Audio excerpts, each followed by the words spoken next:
What is up, guys? Welcome on back to TK's Garage. And I'm about to run to the hospital again. My leg is extremely swollen, so I was like, I'm probably blood clots or some other fun stuff. Let's get some videos in before I hobble my way back out to the hospital and see if I don't have to require surgery on this thing, but we'll see. But in today's video, I'm staying with it. I told you. Outside of, if they're trying to put me under anesthesia or something, we're not recording anything. I'm not trying to get canceled today. Coffee, yay. Anyways, today's video, I want to talk about Dodge and could they just end up folding up, or because a lot of people are saying no, they shouldn't sell to a Chinese company. They shouldn't be packaged together with Chery. I mean, they shouldn't be packaged together with Maserati or Chrysler going to Chery, right? But it makes a lot of sense, at least on the Stellantis part. You have to understand this. Stellantis' numbers, well, while people like to get in my comments and keep saying, oh, they're profitable, yeah. They are almost $40 billion in debt. They added a little bit over $1 billion in debt just last year. Their profits are down 70% in 1 year. And they shipped 17 or 18% less vehicles last year than they did the year before. That's bad. Now, you might be able to do that for 1 or 2 years before the alarm bells start screaming, but they're already screaming. Even before Tavares resigned, got fired, they were already into, emergency cash management, like making sure that they weren't spending money that they didn't need to spend, right? And Dodge has a serious problem right now. The Charger, that they thought that they were going to sell the RT for almost 70 grand and the Scat Pack, which was almost 90, aren't selling. Now, I know you're going to say, yeah, I've seen them on the road. Yeah, you've probably seen more Chargers than Hornets on the road. And I'm going to explain what's going on with the Chargers now. The price on the Dodge Charger has collapsed. This vehicle, you could buy one, not even lease, you could buy one. The sticker on the vehicle, $67,000 for a nicely optioned RT. I know 2 dealerships here in town right now, you could buy it for $37,000. That is $30-something thousand under MSRP. That is with incentives, dealers taking it just to get it off the lot. I don't even know if they're selling it at invoice or below invoice with the incentives. It's bad. Now, part of that is you get the electric vehicle credit, so $7,500. They can write that up in the paperwork, comes off the price immediately. Dodge could have some insane incentives on that car, $15,000 off, somewhere around there. You're looking at $21,000 off the price. Because I know people are like, how is that possible? Well, then you're looking at $21,000 off the price there. And then the dealer adds something on there to get it at invoice or maybe slightly below invoice. Dealers will take a slight loss if there's bonuses and other stuff from a manufacturer just to move the metal. Make sense? So for them to sell it, even if they're selling the car at, say, a $500 or $1,500 loss, but if they sell 10 of those suckers, they make a, say, $150,000 or $200,000 bonus from Stellantis.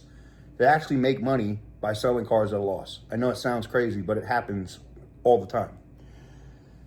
These cars aren't selling. The prices on them are collapsing. And newsflash for the people that even buy one at $37,000, like say you bought a RT that's $67,000 and you got it for $30K under. Come next year, you're going to still be underwater on that car. Come the next year, because of the 50% cut, EVs lose almost 50% the first year. It makes BMW ownership look so much better because they're the only other cars that I know that depreciate like a rock.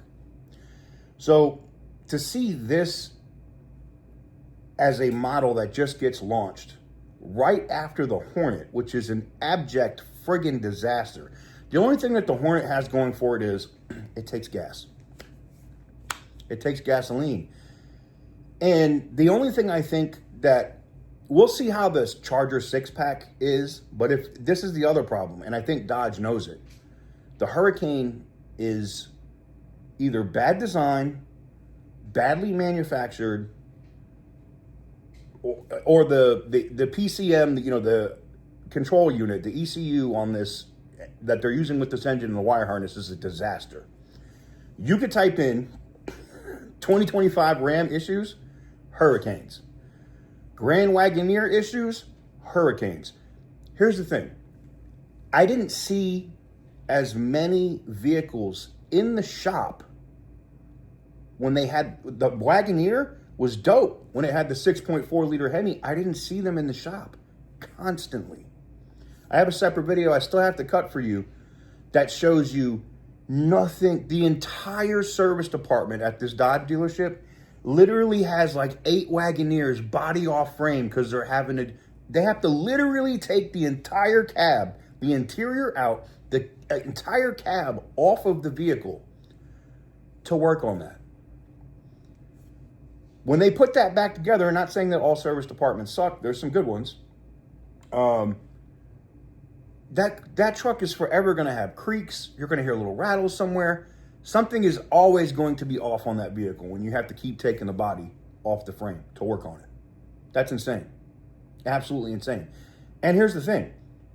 Myself, Butter the Insider, OC Motivator, we've had the privilege to already look at the Hurricane Charger. I know exactly what the engine compartment looks like and how they shoehorn that friggin', it is the ugliest engine compartment. It makes the Pentastar look good. It makes the Pentastar engine look good in a Challenger or a Charger. This thing is shoehorned, crammed in. I don't even know why it looks like. It looks horrible. What do you think is going to happen when they have to work on that, right? And that's depending on how they have the design to fix it. Are they going to have to take the whole dash out?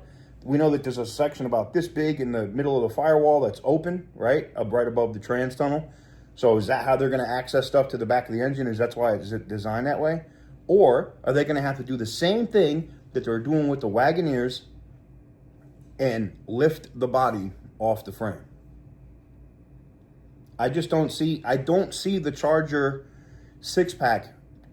Are they ever going to manufacture ones that are good? I know somebody that has a Grand Wagoneer with a Hurricane in it, and they've seen all the horror stories, and they're slightly over 100,000 miles and have never had a problem with it. There's always exceptions to the rule, right? I've seen people that have bought a Hornet, and they're like, it's the best thing I've ever bought. They have like 70-something thousand miles on it already, never had a problem with it. But there's way more people that have had problems with them than not had problems with them. That's what I'm saying. So the Hurricane for me is not going to be the be all end all or they got to figure out how to put a Hemi in this car. I don't even care. Here's the thing. The Hemi is cheaper to put in that Charger. It's going to give similar power. It's going to give a sound that people want. And I think it makes that car an instant hit. Now, we already know that they're testing it. We know that they tested it. We know that they put a Hemi in it. I broke this story 3 months ago when they were bringing it down to Mexico to test the damn thing. So do I think that's going to change? They're going to actually announce a Hemi for it? I don't think so. Not for model year 2025 anyway. 2026, could they, have a Hurricane and a Hemi option if they were smart? If they're not, I think Dodge goes extinct or gets sold to China. I don't see, unless they do a drastic turnaround. And look, I give Tim Kuniskis a ton of credit. I already see what he's doing with Ram. I already see the products that are coming down the pipeline. That brand's going to be okay. They're going to fix it, okay? Dodge, unless they come out, unless Matt McClure does a Tim Kuniskis and comes out here with a magical event and they come out with a CUDA or something else that's competing with the Mustang with a V8 in it, if you don't have anything to sell that the loyalists, the fans of the brand want, it's not going to happen. And here's the other thing. Some of the loyalists and some of the fans are buying this crap. They've bought these electric Chargers and they're finding out, well, damn, the car won't charge with half of Electrified America's charging network. And I've told people, and I don't know why Dodge hasn't done this. I know they don't want to market Tesla, but you could literally download a Tesla app, pay to be on their charging network. They have a monthly subscription fee, buy an adapter, and you can fast charge the Dodge Charger at a Tesla supercharger. 100% you can. You just have to pay to be on the network. Now, Stellantis could fix this immediately. They could do a deal with Elon like this. Because here's the thing, Elon's about to put a gas engine in a Cybertruck. He's going to put a Rex in the Cybertruck. It's going to happen.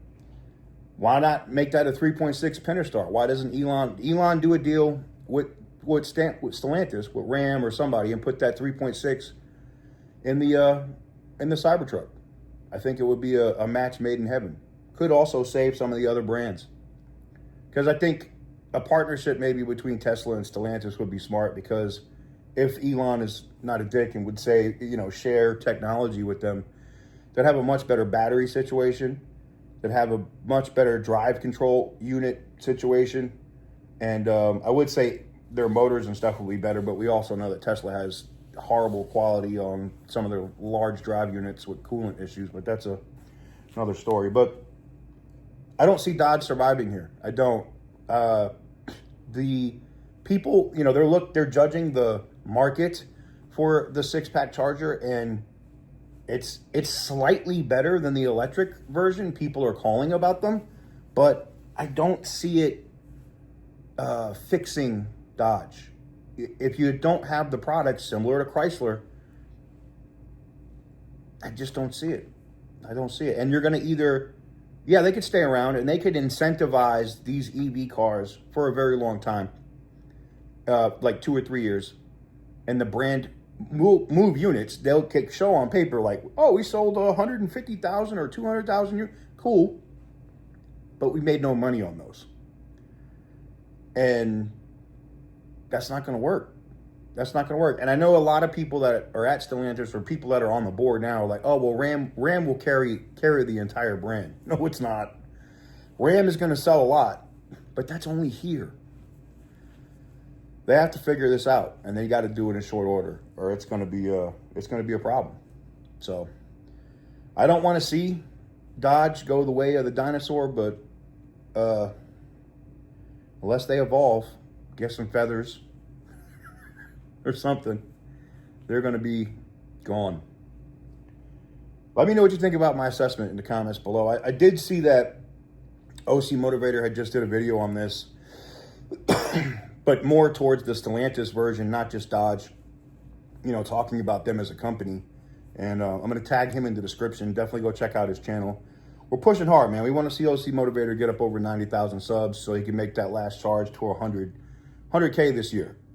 One of the best Mopar channels I've seen on YouTube. But anyways, let me know what you guys think in the comment section down below. Give this video a big thumbs up if you like what I do. Go check out the TK's Garage website. We got these brand new crispy hats, which actually look pretty good, if I may say so myself. And some hoodies, hats, shirts, coffee mugs. We got the Support Diesel Deletes, TK's Garage mugs. I'm going to put some more offensive items up there. But anyways, until next time, thank you very much for watching. And as always, stay petty, my friends.